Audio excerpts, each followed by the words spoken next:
ನಮಸ್ಕಾರ. Champions trophy ಜೊತೆ ಭಾರತಕ್ಕೆ ಬಂದಿಳಿದ ತಕ್ಷಣವೇ ಟೀಂ ಇಂಡಿಯಾಗೆ ಸಿಕ್ಕವು 3 ದೊಡ್ಡ ಗುಡ್ ನ್ಯೂಸ್. ಇಡೀ ಭಾರತದಲ್ಲಿ ಹಬ್ಬಿತು ಸಂತೋಷದ ಅಲೆ. ಹಾಗಾದರೆ ಸುದ್ದಿಯ ಸಂಪೂರ್ಣ ಮಾಹಿತಿ ಏನು? ಅಷ್ಟಕ್ಕೂ ಟೀಂ ಇಂಡಿಯಾ ಚಾಂಪಿಯನ್ಸ್ ಟ್ರೋಫಿ ಗೆದ್ದ ಬಳಿಕ ಭಾರತಕ್ಕೆ ಮರಳಿದ ನಂತರ ಸಿಕ್ಕಿರುವ ಆ 3 ದೊಡ್ಡ ಸಿಹಿ ಸುದ್ದಿಗಳಾದರೂ ಯಾವುವು?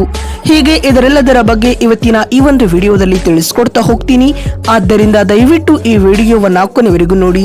ಆದರೆ ಅದಕ್ಕಿಂತಲೂ ಮುನ್ನ ಭಾರತ ಚಾಂಪಿಯನ್ಸ್ ಟ್ರೋಫಿ ಗೆದ್ದಿರುವುದು ನಿಮಗೆ ಖುಷಿ ನೀಡಿದರೆ ಈ ಕೂಡಲೇ ಈ ವಿಡಿಯೋಗೊಂದು ಲೈಕ್ ಮಾಡಿ ಮತ್ತು ನಮ್ಮ ಚಾನೆಲ್ಗೊಂದು ಸಬ್ಸ್ಕ್ರೈಬ್ ಮಾಡಿ. ಅದೇ ರೀತಿ ರೋಹಿತ್ ಶರ್ಮಾ ಟೀಂ ಇಂಡಿಯಾ ಕಂಡ ಬೆಸ್ಟ್ ಕ್ಯಾಪ್ಟನ್ ಹೌದೋ ಅಥವಾ ಇಲ್ಲವೋ ಎನ್ನುವುದನ್ನ ಎಸ್ ಅಥವಾ ನೋ ಎಂದು ಕಮೆಂಟ್ ಮಾಡುವ ಮೂಲಕ ತಪ್ಪದೇ ತಿಳಿಸಿ.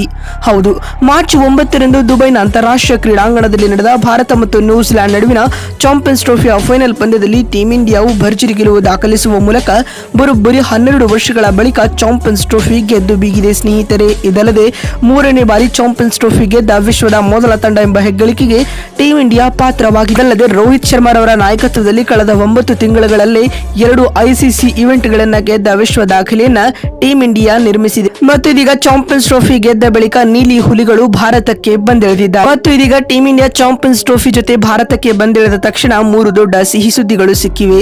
ಹಾಗಾದ್ರೆ ಆ 3 ದೊಡ್ಡ ಗುಡ್ ನ್ಯೂಸ್ಗಳು ಯಾವುವು ಅಂತ ನೋಡ್ತಾ ಬರೋದಾದ್ರೆ ಮೊದಲನೇ ಒಳ್ಳೆ ಸುದ್ದಿ ಬಂದ್ಬಿಟ್ಟು ಅದು ಟೀಂ ಇಂಡಿಯಾದ ಕುರಿತಾಗಿ. ಹೌದು ಸ್ನೇಹಿತರೆ, ಮೆನ್ ಇನ್ ಬ್ಲೂ ಪಡೆಯು ಸಾರ್ವಕಾಲಿಕ ಶ್ರೇಷ್ಠ ಪ್ರದರ್ಶನವನ್ನ ನೀಡುತ್ತಿದೆ. ಅದರಲ್ಲಿಯೂ ವೈಟ್ ಬಾಲ್ ಕ್ರಿಕೆಟ್ ನಲ್ಲಿ ಭಾರತದ ಈ ಮೆನ್ ಇನ್ ಬ್ಲೂ ಪಡೆಯು ಫೆನೋಮಿನಲ್ ಆಟವನ್ನ ಆಡುತ್ತಿದೆ ಅಂತಾನೆ ಹೇಳಬಹುದು ಸ್ನೇಹಿತರೆ.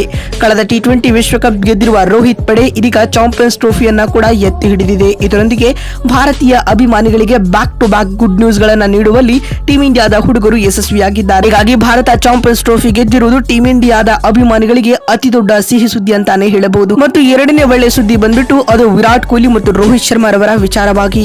ಹೌದು ಸ್ನೇಹಿತರೆ, ವಿರಾಟ್ ಮತ್ತು ರೋಹಿತ್ ಶರ್ಮಾ ಚಾಂಪಿಯನ್ಸ್ ಟ್ರೋಫಿ ಗೆದ್ದ ಬಳಿಕ ವೈಟ್ ಬಾಲ್ ಕ್ರಿಕೆಟ್ ನಿಂದಾಗಿ ಸಂಪೂರ್ಣವಾಗಿ ದೂರ ಸರಿಯಲಿದ್ದಾರೆ ಮತ್ತು ಅವರು ಏಕದಿನ ಕ್ರಿಕೆಟ್ಗೆ ವಿದಾಯ ಹೇಳಲಿದ್ದಾರೆ ಎಂಬ ವರದಿಗಳು ಕೇಳಿ ಬರುತ್ತಿದ್ದವು. ಆದರೆ ಇದೀಗ ವಿರಾಟ್ ಕೊಹ್ಲಿ ಮತ್ತು ರೋಹಿತ್ ಶರ್ಮಾ 2027ರ ಏಕದಿನ ವಿಶ್ವಕಪ್ ವರೆಗೂ ತಂಡದಲ್ಲಿ ಮುಂದುವರಿಯುವುದಾಗಿ ತಿಳಿಸಿರುವುದು ಈ ಮುಖ್ಯವಾಗಿ ಇದು ಕೂಡ ಟೀಂ ಇಂಡಿಯಾದ ಅಭಿಮಾನಿಗಳಿಗೆ ಗುಡ್ ನ್ಯೂಸ್ ಆಗಿರಲಿದೆ ಸ್ನೇಹಿತರೆ. ಮತ್ತು ಚಾಂಪಿಯನ್ಸ್ ಟ್ರೋಫಿ ಜೊತೆ ಭಾರತಕ್ಕೆ ಬಂದಿಳಿದ ತಕ್ಷಣ ಟೀಂ ಇಂಡಿಯಾಗೆ ಸಿಕ್ಕಿರುವ 3ನೇ ಮತ್ತು ಕೊನೆಯ ಗುಡ್ ನ್ಯೂಸ್ ಬಂದ್ಬಿಟ್ಟು ಅದು ವರುಣ್ ಚಕ್ರವರ್ತಿ. ಹೌದು ಸ್ನೇಹಿತರೆ, ಟೀಂ ಇಂಡಿಯಾದ ಮಸ್ಟ್ ಸ್ಪಿನ್ನರ್ ಎಂದೇ ಬಿಂಬಿತವಾಗಿರುವ ವರುಣ್ ಚಕ್ರವರ್ತಿ ಈ ಬಾರಿಯ ಚಾಂಪಿಯನ್ಸ್ ಟ್ರೋಫಿಯಲ್ಲಿ ಅದ್ಭುತ ಪ್ರದರ್ಶನವನ್ನ ನೀಡಿದ್ದಾರೆ ಸ್ನೇಹಿತರೆ.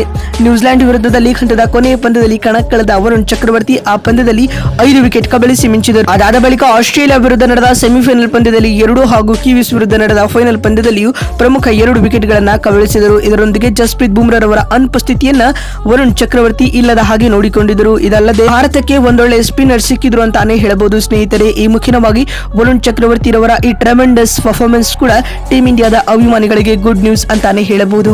ನೋಡಿದ್ರ ಚಾಂಪಿಯನ್ಸ್ ಟ್ರೋಫಿ ಜೊತೆ ಭಾರತಕ್ಕೆ ಬಂದಿಳಿದ ತಕ್ಷಣ ಟೀಂ ಇಂಡಿಯಾಗೆ ಸಿಕ್ಕಿರುವ 3 ದೊಡ್ಡ ಗುಡ್ ನ್ಯೂಸ್ಗಳು ಯಾವುವು ಅಂತ ತಿಳಿಸಿಕೊಡುವ ನಮ್ಮ ಈ ಪ್ರಯತ್ನ ನಿಮಗೆ ಇಷ್ಟವಾಗಿದ್ದಲ್ಲಿ ತಪ್ಪದೆ ಈ ಕೂಡಲೇ ಈ ವಿಡಿಯೋಗೊಂದು ಲೈಕ್ ಮಾಡಿ.